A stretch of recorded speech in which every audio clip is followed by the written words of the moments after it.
All right, man. Let's talk about this Bleacher Report trade that been put out there that sends Isaiah Stewart, Simone Funicini, can't pronounce his name, Tim Hardaway Jr., and I believe Isaiah Stewart, if I say him, Stewart, Tim Hardaway Jr., Simone Funicini, and a second round pick for Zach LaVine. So let's talk about it. Check out Detroit Pistons Talk playlist. Thumbs up the video, share the video, subscribe to the channel. Next subscribe button is the bell icon button. Hit all notifications. Increase your chance, get notifications. We go live or drop video. And how do I feel? I mean, where does Zach LaVine fit in all of this? That's what you got to ask yourself. Where does he fit in all of this? Is the $1 million question. Like, does that mean, you're going to move K to the 3? I understand they talking about positionless basketball. So do you move K to the 3? Ivy and LaVine, the backcourt. And what's the crazy thing about it is LaVine like to handle the ball a bunch. Ivy like to have the ball, and K like to have the ball. Now, it's not to the point where you bringing in a Rajon Rondo or Chris Paul that's going to, really, worry about distributing the ball and going to come in here and play really good defense. You know what I'm saying? That's not what you're getting here. You're getting another scorer. Guy who has some injury history, and I love Zach LaVine game. He can go get buckets. So I don't really see, if anything, you're going to go get another guard. If you're going to go get another guard, you want to go get a guy like, I'm just doing, kind of a Halliburton, just throwing names out there, DeJounte Murray, a point that's going to facilitate. That's what you're looking at. A guy that's really gonna worry about distributing the basketball first and foremost, and they're gonna defend. And with Zach LaVine, you getting another dynamic scorer. So that mean either you count on K to continue to, be the true point, or Ivy to be the true point, or you gonna have a combination of all three of them, kind of handling the basketball. To me, could it work? Yeah, it could work. But honestly,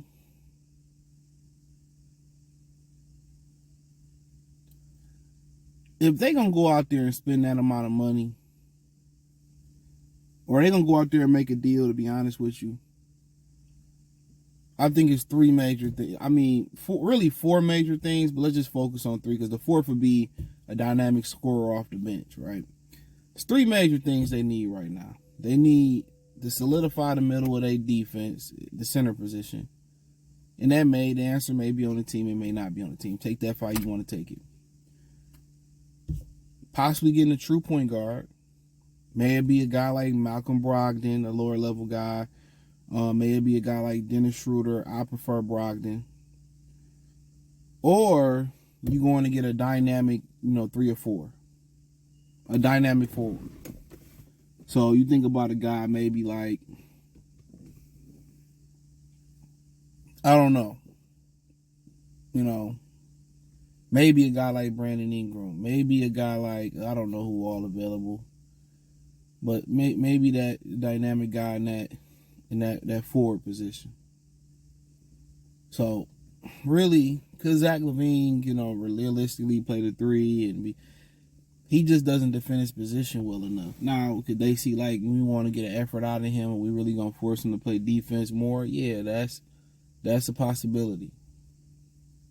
But honestly, I understand it. It get K more help, another score. But if in reality, if they going to make a move, and, I think it should be for like a true point guard. I don't really know who out there. Ain't too many true point guards left when you start just going through the list of guys. I don't even consider Drew Holiday a true point guard. He's more of a combination guy.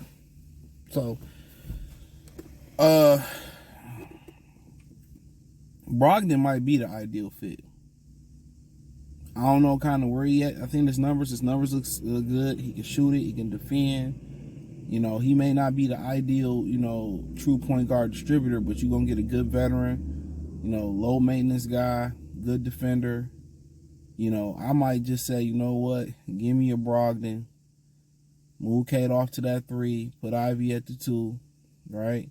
And him kind of just ease them on in there. And then if I'm gonna make a deal for a guy, maybe I go get a true wing. You know, maybe I think about going to get a guy like Ingram.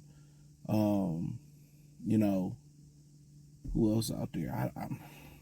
I'm just not that entrenched in the NBA outside of the Pistons. You know, maybe you can go out there and get a true wing.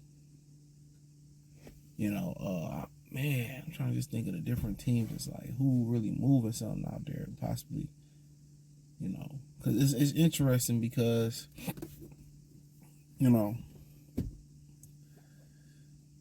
I don't know.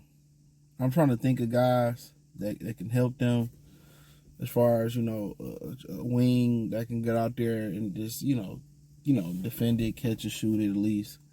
I don't know. So I would say maybe I'll just make a Brogdon move, and then I try to make a move for a good wing defender. That'll kind of be what I'm looking at.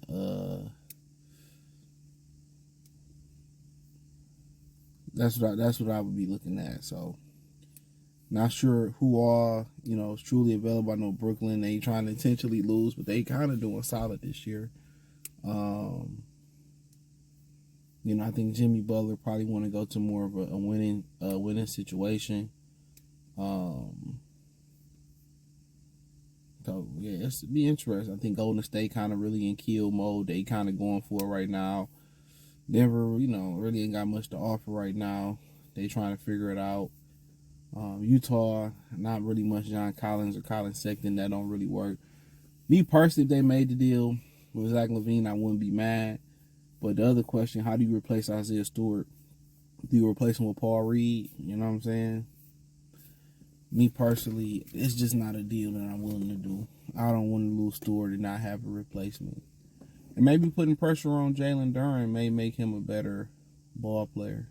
May make him step up, but that's not one thing that I'm willing to bet on at this point. So, honestly, if I'm the Pistons, I'm looking more try to make that move for that guard that can really come in and stabilize the offense and take some pressure. And that don't mean that Ivy and K still won't handle the ball. Just take pressure off them, especially in those critical moments where they lose the game in the third quarter or down the stretch. You know, when you want to get Craig free and get somebody on the ball. But if I'm looking to make a deal, it's a deal like for a ball handling, no Diddy, point guard, somebody in that middle where I can get a dynamic wing. You know, that's a true 3 or 4. So, me personally, I would lean. I'm saying no. Plus, Zach LaVine got injuries. So, but let me know what y'all girls and guys think. Check out Detroit Pistons Talk playlist. Thumbs up the video. Share the video. Subscribe to the channel. Next subscribe button is the bell icon button. Hit all notifications. Increase your chance. Get notifications. We go live or drop video. Financially, want to support the channel. Cash App, $, CJ Good 313. Venmo, CJ Good 313. PayPal link description. Hit the link tree. Find me on X, Instagram, Spotify, Anchor, Cash App, Venmo, PayPal, Amazon Music, Kick, Twitch. Well, no, just Spotify and Anchor. Appreciate the love and support. Peace.